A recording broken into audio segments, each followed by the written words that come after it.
Alunos dizem não estar preparados para o Enem 2020, que começa neste domingo. A Organização Mundial da Saúde vai à China para desvendar o surgimento do novo coronavírus. E ainda, setor do agronegócio está em alta no Brasil. Hoje é quarta-feira, 13 de janeiro. O Horizonte Notícia está no ar.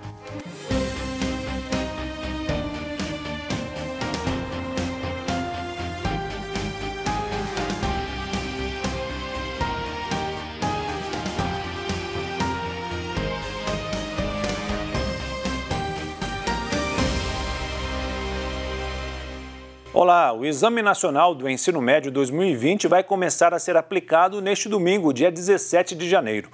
A prova, que estava inicialmente agendada para outubro e novembro do ano passado, foi adiada após uma série de protestos virtuais.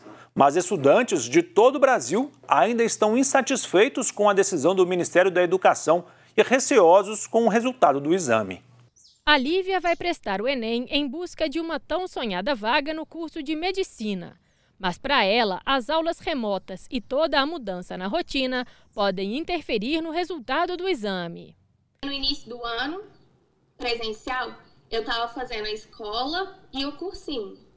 E quando começou a aula online, como foi tudo muito novo, eu não consegui estudar por videoaula, nunca estudei sempre lendo, pegando livro, então eu tive muita dificuldade. E aí, quando começaram as aulas online, pioraram para mim. E aí eu acho que se eu tivesse no presencial, eu estaria bem mais preparada, tanto psicologicamente, tanto academicamente.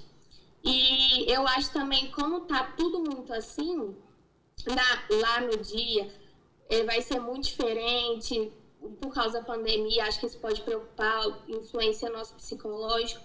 Então, acho que eu não vou ter o mesmo desempenho que eu teria se fosse presencial. Ela votou na enquete do Ministério da Educação para que as provas acontecessem em maio. Com a determinação de realização do exame agora em janeiro, ela diz que não se sente segura em relação à pandemia. Eu tô com medo de ficar muito cheia as salas. E a minha mãe tá grávida, então eu não posso pegar, né? Se eu transmitir para ela, pode dar alguma coisa para ela e para minha irmãzinha.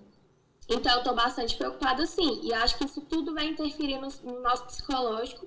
E acaba que a gente não tem o mesmo desempenho numa prova, né? A Isadora também está passando por situação semelhante. Ela finalizou o ensino médio, mas não se sente preparada para o Enem. Eu meio que fiquei autodidata esse ano. Eu pegava só a matéria e estudava sozinha. Mas mesmo assim, não estudei tanto quanto eu estudaria se fosse no presencial. E eu não me sinto nem um pouco preparada para o Enem esse ano. Quase 6 milhões de candidatos se inscreveram para o Exame Nacional do Ensino Médio, mas o número de casos e mortes por Covid-19 está aumentando no Brasil. Nas redes sociais, o movimento Adia Enem vem ganhando força entre professores, estudantes, parlamentares e outros apoiadores. O exame estava marcado para acontecer inicialmente em outubro e novembro do ano passado, mas foi adiado após uma série de manifestações virtuais. Até então, o Enem 2020 vai acontecer de forma impressa nos dias 17 e 24 de janeiro e de forma digital nos dias 31 de janeiro e 7 de fevereiro. Agora nós vamos direto ao estúdio da Rádio América. O apresentador Giovanni Rodrigues traz para a gente os destaques da programação de hoje. Bom dia, Giovanni. Muito bom dia, André. Bom dia a todos. Olha só, logo mais nós teremos aí o programa Falando de Vida aqui na Rádio América, por volta de 4h30 da tarde, tá bom? Que traz aí uma entrevista com o músico e escritor Walter Braga.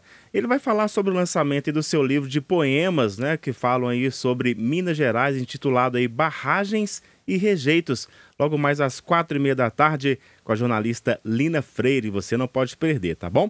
Toda a programação da Rádio América você acompanha na M750, também na Rádio Cultura M830, pelo site americabh.com.br e também aí no aplicativo Rede Catedral. Baixe agora mesmo aí no seu celular, no seu smartphone, e através do aplicativo você pode também colocar aí o seu pedido de oração, tá bom? E aqui na rádio nós temos também o WhatsApp Ouvinte América, que é o 319-9412-2179, onde também você pode interagir com a gente, mandando aí o seu pedido de oração. É com você, André. Giovanni, muito obrigado pelas informações e lembrando a você do aplicativo da Rede Catedral. Baixe o aplicativo no seu smartphone, por ele você consegue acompanhar a programação da Rádio América e também da TV Horizonte. Aí você acompanha toda a nossa programação ao longo do dia. Aqui no estúdio comigo já está o Léo Apolinário para trazer as informações de hoje. Bom dia, Léo. Bom dia, André. Tudo bem? Tudo jóia. Vamos começar trazendo dados atualizados do coronavírus? Vamos lá.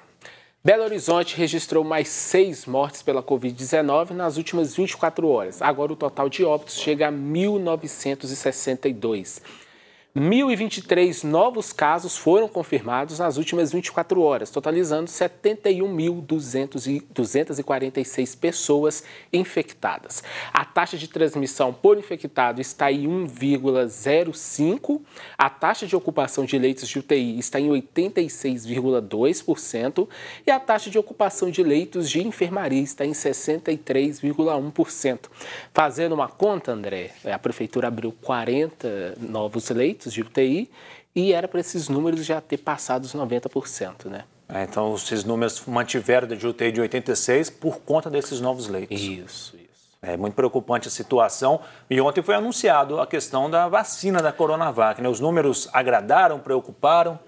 Sim, os números foram agradáveis, foram 50% a taxa de eficácia da vacina.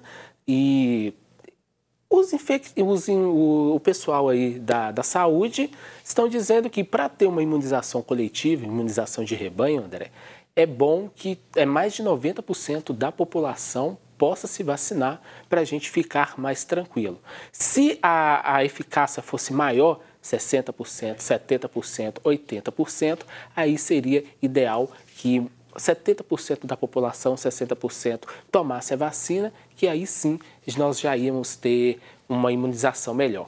Foram 50,38% de eficácia global nos testes que o Butantan informou na tarde de ontem. O Butantan, junto com a Sinovac, que está desenvolvendo a vacina da Coronavac aqui no Brasil. O anúncio ocorreu em coletiva de imprensa em São Paulo. O índice de eficácia global aponta a capacidade do imunizante e proteger todos os casos, sejam eles leves, moderados ou graves. O número mínimo recomendado pela Organização Mundial da Saúde e também pela Anvisa, a Agência Nacional de Vigilância Sanitária, de 50%, ou seja, batemos na trave. E aí, mas é só para a gente deixar, às vezes o telespectador fica preocupado, acha que 50% é muito baixo, a gente resumir de uma forma bem fácil para entender. 50% quer dizer que metade das pessoas que receberem a vacina não devem ter nenhum sintoma se contraírem o vírus. 78% das pessoas que forem infectadas vão ter sintomas leves. E aí 100% das pessoas que forem imunizadas não terão riscos graves ou risco de morte. Ou seja, o principal, que é preservar a vida, essa vacina ela vai ser capaz de fazer. Exatamente. E aí, ao invés da pessoa pegar uma vacina, pegar a gripe e ficar com falta de ar, precisar do hospital, vai ser simplesmente como uma gripe comum que já nós sempre tivemos aí. Então, tomara que venha logo, até domingo a Anvisa deve aprovar ou não a aplicação de vacinas no Brasil. E, Léo, hoje também termina o prazo para quem não votou no primeiro turno por conta do coronavírus. Exatamente. O prazo termina amanhã, como você disse, de justificativa para quem não votou no primeiro turno. O eleitor que estava com sintomas de Covid e não compareceu para votar, mas não foi ao médico, deve expor suas razões por escrito. A justificativa pode ser feita no aplicativo e-Título ou no sistema Justifica, no site do Tribunal Superior Eleitoral. É obrigatório apresentar um documento que comprove o motivo da ausência, para quem aí foi ao médico, como atestado médico, passagem aérea ou de ônibus. O acolhimento ou não justificativa apresentada ficará a critério do juiz da zona eleitoral em que o eleitor for inscrito. Então, não significa que você vai justificar e vai ser aceito. Já o prazo para a justificativa do segundo turno é no dia 28 de janeiro. E rapidinho, Léo, para a gente encerrar, em Contagem haverá medidas restritivas? Sim, Contagem vai ter medidas restritivas a partir de amanhã, quinta-feira. Então, basicamente, os bares e restaurantes terão os horários corretos para funcionar. Aqueles estabelecimentos que não vendem bebida, almoço, não poderão funcionar. O novo decreto estabelece que bares e restaurantes que servem almoço, como eu digo, poderão funcionar de segunda a quarta-feira, sendo que somente restaurantes poderão abrir as portas, mas até às 3 horas da tarde. De quinta a domingo, eles poderão funcionar até às 11 horas da noite, podendo comercializar bebidas alcoólicas. A Prefeitura manteve restrições às atividades de lazer, inclusive na região da Orla da Lagoa Vargem das Flores, bem conhecido para quem mora na região, que fica lotado nessa época de calor. Ficam proibidos cinemas, teatros, museus, centros culturais, casas de culturas, bibliotecas públicas, boates e casas de shows. Tá certo, Léo. Muito obrigado pelas informações e até amanhã. Até amanhã. Um ano após a primeira morte por conta do coronavírus, a pandemia segue se espalhando por todo o mundo. Nessa semana, uma equipe da OMS chega à China para tentar desvendar o surgimento do vírus.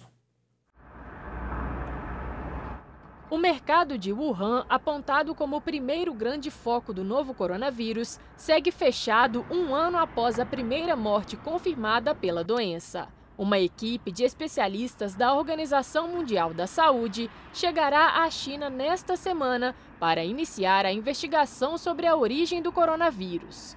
O contexto atual é de aumento de casos na Europa, na América do Norte e no Brasil. Acusado de tentar bloquear a investigação, o governo chinês confirmou que os 10 especialistas da OMS chegarão nesta quinta-feira para realizar investigações conjuntas com cientistas chineses.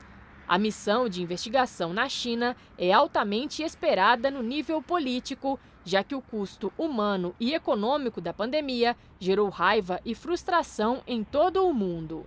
No total, quase 2 milhões de pessoas morreram e mais de 90 milhões já foram infectadas. Na Europa, o número de infecções continua aumentando. A chanceler alemã Angela Merkel alertou que a fase mais difícil da pandemia ocorrerá nas próximas semanas. E o Reino Unido acelerou o combate ao vírus, abrindo novos centros de vacinação. No próximo bloco, nós vamos mostrar que o agronegócio está em alta e também os cuidados da Arquidiocese de Belo Horizonte com os nossos padres. A gente volta já.